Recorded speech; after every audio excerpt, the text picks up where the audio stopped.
नमस्कार। इससे पहले वाले वीडियो में हमने देखा था कि औद्योगिक समाजशास्त्र की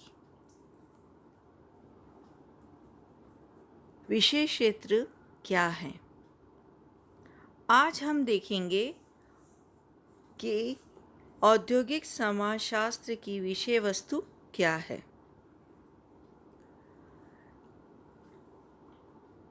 अगर हम बात करें विषय क्षेत्र और विषय वस्तु की,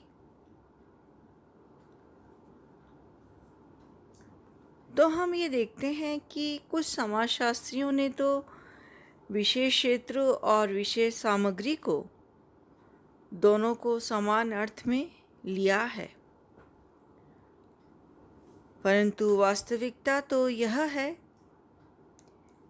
कि जो विषय क्षेत्र और विषय वस्तु या सामग्री है वे परस्पर इतने अधिक संबंधित हैं कि इन्हें समान अर्थों में प्रयोग करने की भूल प्रायः हो ही जाती है।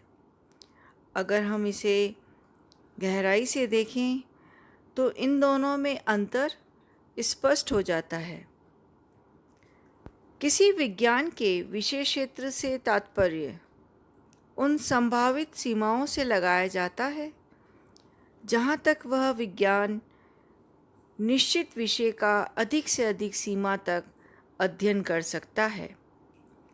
उस संभावित सीमा के बाहर वह विज्ञान अपने विषय का अध्ययन नहीं करता है। यानी विषय क्षेत्र क्या है? वह क्षेत्र जहाँ वो संभावित सीमाओं के अंदर अपना अध्ययन कार्य करता हो। विषय वस्तु का अर्थ स्पष्ट करते हुए हमें ये देखना है कि विज्ञान के विषय क्षेत्र का भी इसमें ध्यान रखा जाता है, क्योंकि विषय वस्तु संभावित विषय क्षेत्र के बाहर नहीं हो सकती। इसलिए विषय सामग्री उन निश्चित सीमाओं से संबंधित होती है जिनके अंदर ही वैज्ञानिक अपना अध्ययन कार्य करता है। तो इस तरह से हम देखें कि विषय वस्तु या विषय सामग्री से तात्पर्य उन निश्चित तथ्यों या विषयों से लगाया जाता है जिनका अध्ययन विज्ञान की सीमाओं के अंतर्गत रहकर किया जाना चाहिए। विषय क्षेत्र और विषय सामग्री में निश्चितता और मात्रा का अंतर है, ना कि गुण का अंतर। किसी विज्ञान का विषय क्षेत्र संभावित परिधि को स्पष्ट करता है तथा विषय सामग्री उस विज्ञान के निश्चित विषयों या तथ्यों को स्पष्ट करती है। अगर हम बात करें औद्योगिक समाजशास्त्र की, तो औद्योगिक समाजशास्त्र वह महत्वपूर्ण शाखा है जो कारखानों, औद्योगिक प्रतिष्ठानों तथा कार्यालयों के सामाजिक संगठन के अध्ययन में विशेष रुचि लेती है।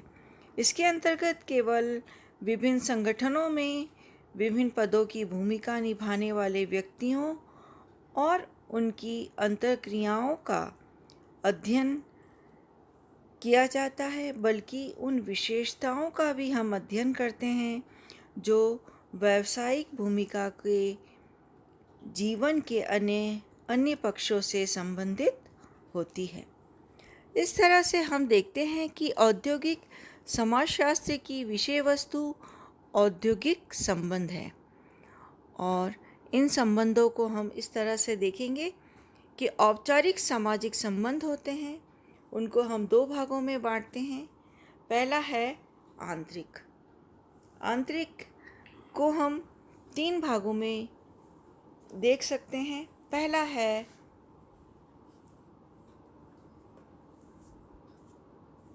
आंतरिक औद्योगिक संबंध। क्या है? जब संबंध एक उद्योग या कारखाने तक सीमित होते हैं तो उन्हें आंतरिक संबंध कहा जाता है। और ये आंतरिक संबंध हम तीन प्रकार के होते हैं। पहला है औपचारिक आंतरिक संबंध। औपचारिक आंतरिक संबंध वे हैं जो उद्योग के अंतर्गत विभिन्न व्यक्तियों के मध्य उनके कार्य के द्वारा निर्धारित होते हैं। यानी जो व्यक्ति जिस उद्योग में लगे हैं उसमें विभिन्न व्यक्तियों के मध्य जो कार्य होते हैं उन कार्यों के मध्य निर्धारित होने वाले कार्यों की बात करते हैं। ये संबंध जो होते हैं वो कार्यात्मक व्यवस्था पर आधारित होते हैं, जैसे प्रबंधक एवं कर्मचारियों में संबंध तथा उत्पादन की प्रक्रिया में लगे कर्मचारियों के मध्य संबंध। ये कहलाते हैं औपचारिक आंतरिक संबंध, जो व्यक्तियों के मध्य उनके कार्यों के द्वारा निर्धारित होते हैं। और ये संबंध जो होते हैं वो कार्यात्मक व्यवस्था पर आधारित होते हैं, जिसमें हम कहेंगे कि जो मैनेजमेंट है और उसका स्टाफ है, या जो प्रोसेस हो रहा है प्रोडक्शन का, उसमें लगे जो लेबर्स हैं उनके बीच में जो संबंध पाए जाते हैं वे उन संबंधों का हम औपचारिक आंतरिक संबंधों में अध्ययन करते हैं। अब आंतरिक औद्योगिक संबंध का दूसरा जो प्रकार है वो है अनौपचारिक आंतरिक संबंध। अनौपचारिक आंतरिक संबंध वे हैं जो उद्योग के विभिन्न कर्मचारियों के मध्य निजी या वैयक्तिक संबंधों को हम अनौपचारिक आंतरिक संबंध कहते हैं। यानी जो उद्योग के विभिन्न कर्मचारियों के बीच जो उनके पर्सनल रिलेशनशिप उनके बीच होती है उसे हम अनौपचारिक संबंध कहते हैं। नेक्स्ट हम देखते हैं मिश्रित आंतरिक संबंध। मिश्रित आंतरिक संबंध क्या है? मिश्रित आंतरिक संबंध वे हैं जब उद्योग के कर्मचारियों एवं प्रबंधकों के मध्य संबंध ना तो पूर्णतः औपचारिक होते हैं और ना ही पूर्णतः अनौपचारिक। यानी ये जो संबंध होते हैं कर्मचारियों और प्रबंधकों के बीच,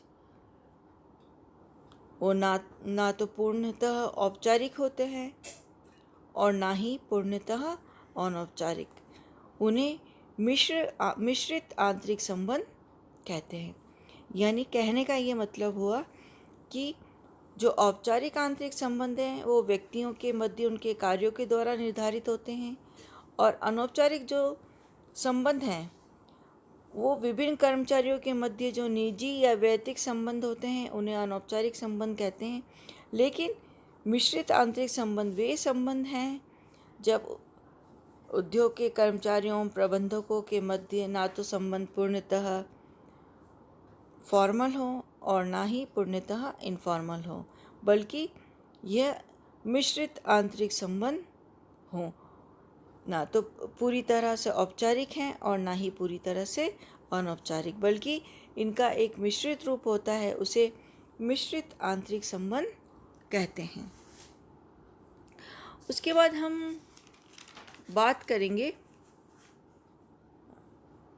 बाहरी औद्योगिक संबंधों की। बाहरी औद्योगिक संबंध क्या है? जैसे उद्योग तथा मिल का अन्य मिलों या सरकार या जनता तथा विभिन्न सामाजिक संस्थाओं से जो संबंध होता है, इन संबंधों को बाहरी संबंध कहा जाता है। यानी उद्योग से संबंधित जो भी कार्य अन्य मिलों के साथ मिलकर या सरकार के साथ मिलकर या जनता के साथ मिलकर या विभिन्न सामाजिक संस्थाओं से जो उद्योगों का संबंध होता है, उन संबंधों को बाहरी संबंध कहा जाता है। जैसे विभिन्न प्रशिक्षण संस्थाओं से संबंध, यानी अगर किसी तरह का प्रशिक्षण चाहिए कर्मचारियों को तो उस प्रशिक्षण के लिए किसी संस्थाओं में उनको भेजना, या राजकीय कार्यालयों से संबंध या उद्योग से संबंधित संगठनों में होने वाले संबंधों को हम बाहरी संबंध कहते हैं। यानी जो संबंध उद्योग के अंदर ना होकर अन्य कार्यों के द्वारा दूसरे संस्थाओं से जुड़े होते हैं, वे बाहरी संबंध कहलाते हैं। इस तरह से हम देखते हैं कि आंतरिक संबंध हैं, जिसमें औपचारिक आंतरिक संबंध है, अनौपचारिक आंतरिक संबंध है और मिश्रित आंतरिक संबंध है। और विषय वस्तु की हम बात करें तो आंतरिक संबंध हैं और साथ ही बाहरी संबंध है। तो इस तरह से हम देखते हैं कि औद्योगिक समाजशास्त्र में औद्योगिकरण से जो उत्पन्न समस्याएं हैं, उन समस्याओं के अध्ययन के लिए औद्योगिक समाजशास्त्र का जो उदय हुआ था, उसमें जो विषय क्षेत्र एवं विषय वस्तु है, उसमें हम ये देखते हैं कि औद्योगिक समाजशास्त्र की विषय वस्तु क्या होनी चाहिए। धन्यवाद।